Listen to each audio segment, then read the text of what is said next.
Hello, subscribers. I'm Dark Shades, aka Black Bright News, and I'm doing a series of um, Christian and narcissism, or narcissism in Christian life, or whichever way you want to do with it. But it's to do with the Christian way of life and how, as Christians, we can get exploited, taken advantage of, um, and all sorts can happen. And sometimes we beat ourselves up because God is love. We are taught to love our neighbour as ourselves. We are taught to show love. We're taught to be generous. We're taught to be selfless. All of those things. And sometimes those traits that we have developed and have considered to be godlike can actually make us vulnerable to narcissistic relationships. So I thought I would tackle this because it happens to so many people, and I've been reading about how many people have got into relationships with narcissistic people. Now, the type of people that narcissists are attracted to are empaths. And you could say that Christians are empaths. Not all Christians, there's different types of Christians, but you could say that some Christians are empaths, which means that they are considerate, they tend to want to help, they're rescuers, they tend to be selfless, overly generous, flexible, all of those things that they consider. Well, I'm not even going to say the naive Christian considers, but there are certain Christians who take the word of God literally and who want to um, be good Christians. And so they display the traits, the idealistic traits that they feel will bring them the ideal partner. And what does that mean? It means that you're fodder for the narcissist. So if you're desperate for a relationship, when I say desperate, I don't mean that in a negative way, but you're up in years and you've been out of a relationship for a long time, and you're feeling that you desperately would like to share your life with someone. So you are quite desperate as opposed to just wanting one. You might even say you just need one. And, we weren't meant to be alone. We were meant to be in a couple. So it's not unfair to say that, it's unusual or you shouldn't be thinking that way. Like I said, when you pass your 40s and 50s and maybe even 60s and 70s these days, you're looking for that person to spend the rest of your life with. You've made your mistakes and you want to start over. And so you're more likely in that situation to be flexible, to be accommodating, to be compliant, to be generous, to be overly loving and attentive, to allow people to cross boundaries a little bit. More likely to heed to requests. I put here eager to please, self sacrificial, selfless.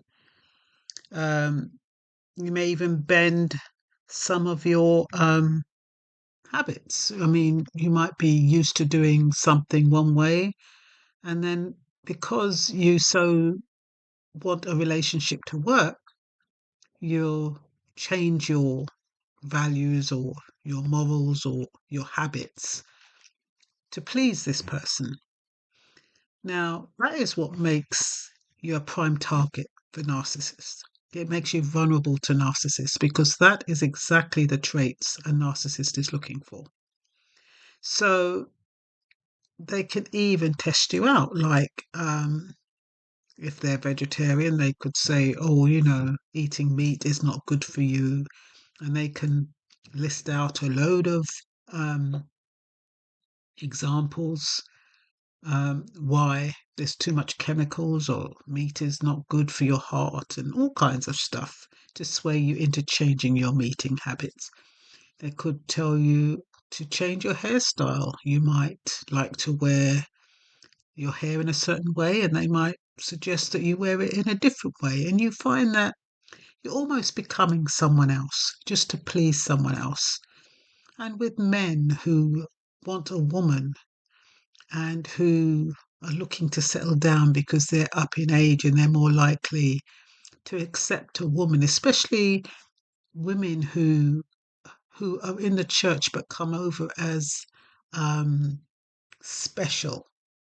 They're attractive, they dress well, but they're so demanding and their expectations are high. And you've got a man in the church who's trying to meet those expectations because he believes she's a child of God. She's holding out, and he sees that as virtuous. And really, it's a form of manipulation. And you even find men, when they're looking for a Christian woman, they will hold out for as long as they have to. They might be having sex somewhere else, but they will hold out so that you believe that they do not want to fornicate, put it that way. So it's a very tricky situation to be in. The best situation to be in is not to want a relationship. No, not to desperately need a relationship, but just want one if it comes. Because if you just want one as opposed to feel as though you need one, your response is going to be totally different. You're going to be less accommodating. You're going to be more alert. You're going to be more discerning. You're going to notice some red flags. So I'm not quite sure if needing or being desperate for a relationship as a Christian means that you're weak. I was reading Romans 14 today, and it's talking about the weak and the strong. And it was saying that, I think I've got it here. Let me see. Except the one whose faith is weak without quarrelling over disputable matters. Except the one whose foot. I've probably taken it out of context there. But what it reminded me of is as a Christian, and as a Christian who desperately wants to maintain a relationship, they are likely to not want to quarrel and have a dispute, and is what will stress them out because narcissists want an argument most of the time. They want a dispute. They get bored. So they want to create a situation to steal your joy, put it that way. You'll have few days or few weeks of bliss, and then all of a sudden, out of the blue, they do something to upset you. And then they'll create a situation that makes you question yourself. And then you're going to be wondering, how the hell did I get here? What is going on here? But then because you want to maintain the relationship, you're quick to forgive, quick to overlook, and you're back in the same situation, and it spirals and it gets worse and worse each time. Um, it's like I don't even know what to describe it as. But like if you're in a situation and you let it go, and then every time it gets a bit worse, the impact is worse, the way you feel is worse. Same situation, but it just, it's drip fed. It's getting the pressure and how they're delivering whatever it is they're delivering. It affects you much more than it did the last time.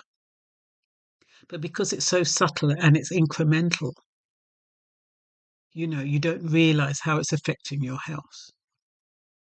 But your desire to make the relationship work makes you want to keep trying until you just get beaten down in the end.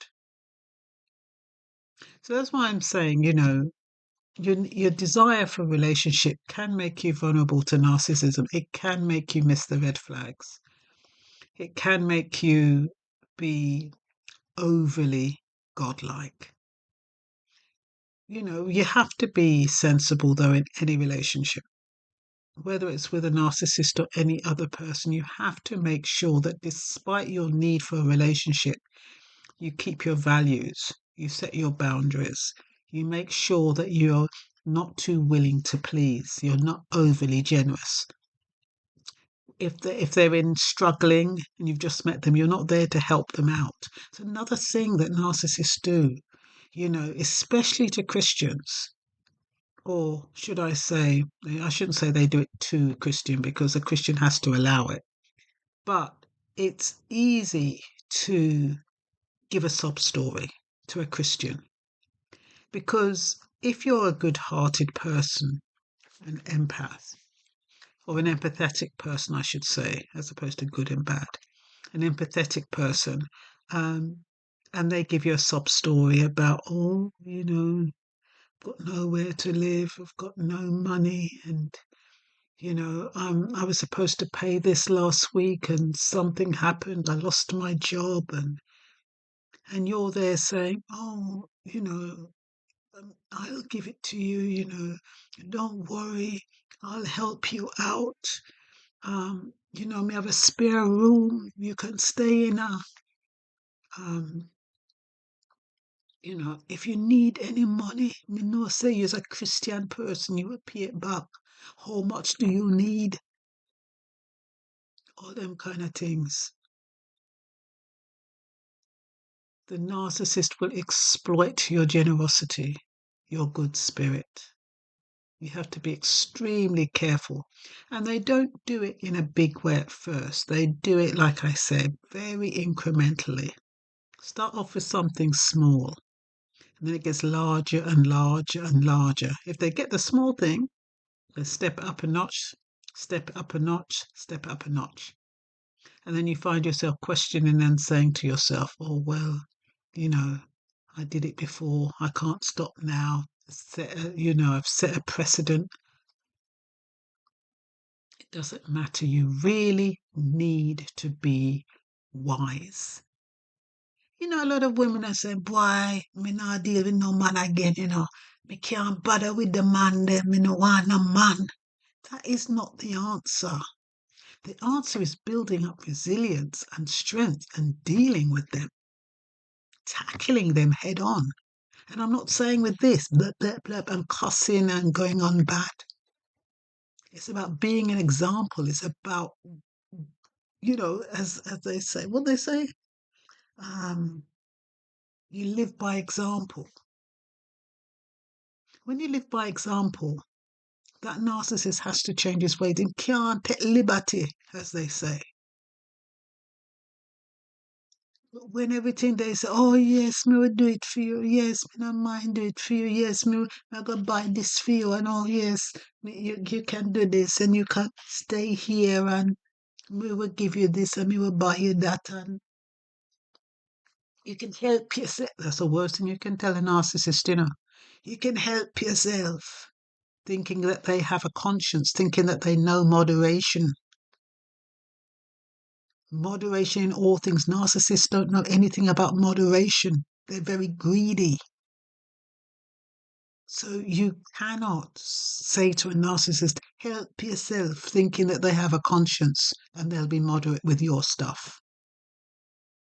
And that's what Christians do. They open up their hearts and their homes to these narcissists, and then they're abused, and then the Christian person is feeling deflated and doesn't know what's happened and how God, how you could have made this happen to me? Me trusted you and you send me this man and him had do this to me and him had do that to me. I mean, I don't know what to do. I don't know how to get him out of my life.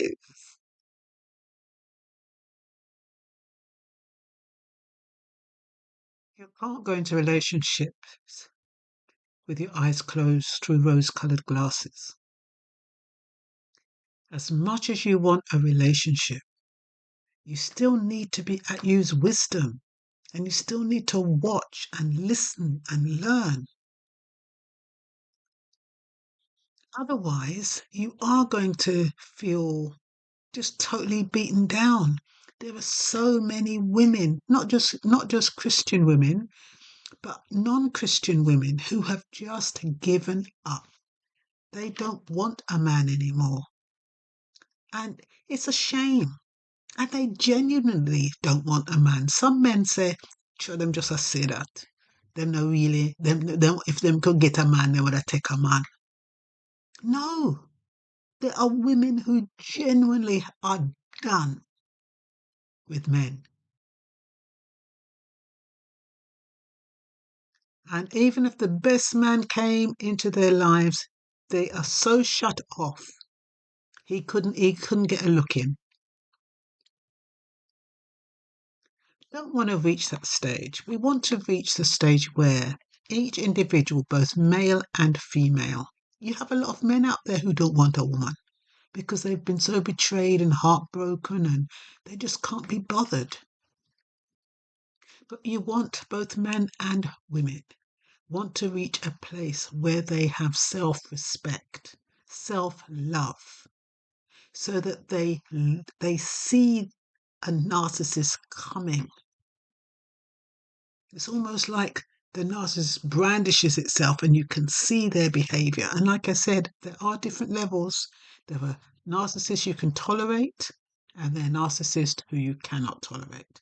And remember that we all have narcissistic traits, a level of narcissistic traits within us, because if we didn't, narcissism is about loving yourself. But with a narcissist, it's loving yourself to the extreme, that you don't care about anyone else. That is the difference. So it's healthy to have some degree of narcissistic behaviors, but not to the degree where you have no empathy, no compassion, no love for anyone else, and only to the extent that it serves you as a narcissist. So, what have we learnt today? We've learnt that our first armor against the narcissist is self-love. Putting yourself first, putting your feelings first, putting your values and your principles and your morals first, so that a narcissist can come in your life and they cannot overstep your boundaries. Be firm in your boundaries. Don't dilly-dally, because that is what the narcissist is looking for. The narcissist is looking for you to waver. They're looking for weaknesses. They're looking for your weaknesses. They're looking to see how flexible you are in one area, how unwavering you are in another. Then they'll work on the part where you're weakest. Whether it's your children, if it's your children, I'll look after your children for you. This is what some of them do. Some of the narcissists, they look for women who are who find it difficult to get a healthy relationship. Maybe because they've got 5 or 6 children, maybe because they've got a prison record, or usually not because they're in debt though. But there is something where a man would add to them to make, would make them feel better. Those are the ones that the narcissists look for. Those who are troubled, and who the narcissist can appear to rescue. So, I think what I wanted to say is I wanted to quote one of Roman 14's. I mean, read Roman 14 anyway. It's about the weak and the strong. It talks about people who are afraid to eat certain foods because they think it will harm them. It suggests that if you believe the food is okay and you have prayed over the food, it will not harm you. But if you eat the food thinking about all the chemicals and doubting the nourishment in the food, it could harm you. Now, those aren't the exact words. That was my interpretation. And I was using that because that philosophy can extend to relationships. If you believe a narcissist can harm you, she or he will. How strong is your faith in who you are, and what behaviors are you willing to accept? Um, Everyone is different. We cannot judge individuals, not even narcissists, because we do not know their background or why they are the way they are. Most of them are that way because of high expectations from their parents. And because their parents had high expectations of them, they now have high expectations of anyone that they choose to take into their life and who is willing to go into their lives and meet those expectations. And that's what you're doing. When you decide to live with a narcissist, you are more or less agreeing to meet their expectations as high as they are. And that's what people find overwhelming and upsetting, because they are doing everything they can and yet they're not getting anything back in return. So it's not a give to get. It's not a balanced relationship. The empath or the person who has taken on the narcissist will always get the short end of the straw. So narcissists truly believe that they are entitled to demand what they do, what they want, because it's all about their needs being met, not anyone else's. So are we meant to sacrifice our needs because we are Christians? No, we're not. It's about putting yourself first, like I keep saying in each of these videos. It's about having confidence, self-worth, a sense of self-worth. And Romans 14:3 says, "The one who eats everything must not treat with contempt the one who does not. And the one who does not eat everything must not judge the one who does, for God has accepted them." And all that really means is that, each to their own. It's basically each to their own. Don't say, and that is the reason why I'm saying that is because narcissists can make you feel that what you're doing is wrong. The way your lifestyle is wrong. The way you're eating is wrong. The way you're wearing your hair or your clothes is wrong. That's why I'm reading that. He hasn't got a right to treat you with contempt just because he doesn't like your lifestyle. He decided to accept you into his life or come into yours. And that should mean that he accepts you as you are. But they don't. They come into your life to change you to suit them. And that's male and female. So, what else have I got here? Yeah, I think I'm going to stop it there, to be honest, because these things can go on. I think I've said the most important things, which is, you know, your need for a relationship should not make you vulnerable to a narcissist. And it's looking for those people who are eager. If you're dealing with a man, if you're a Christian woman and it's a man, what is that man eager to do? What does he want you to do quickly? Does he want you to marry him quickly? Does he want you to move in with him quickly? Does he want to meet your children quickly? Does he want to meet your friends quickly? Narcissists tend to want to do things quickly. They don't want to slow down. So that's how you can know if you've met some. And I know when you're a Christian in the church, the idea is that you do not fornicate. And if you haven't had a bit for quite a long time, you haven't had a man for a while and your body's feeling, it has certain needs. And, the way to satisfy those needs is to get married. Well, in certain cases. But you need to make sure that you're not marrying somebody to get those needs, and then after you marry them, those needs aren't even met. Because I tell you something, with a narcissist, they can use sex against you. They can hold up as much as you think men want sex. They can hold that against you. You end up sleeping with a man and you're well unwanted and him not gonna give you. Well, could turn him back on you. So don't think that that's your ticket to a satisfying sexual relationship. It doesn't have to. And it may not be your ticket to a loving relationship either. So just know what you're doing. And that's all I've got to say. Bye bye.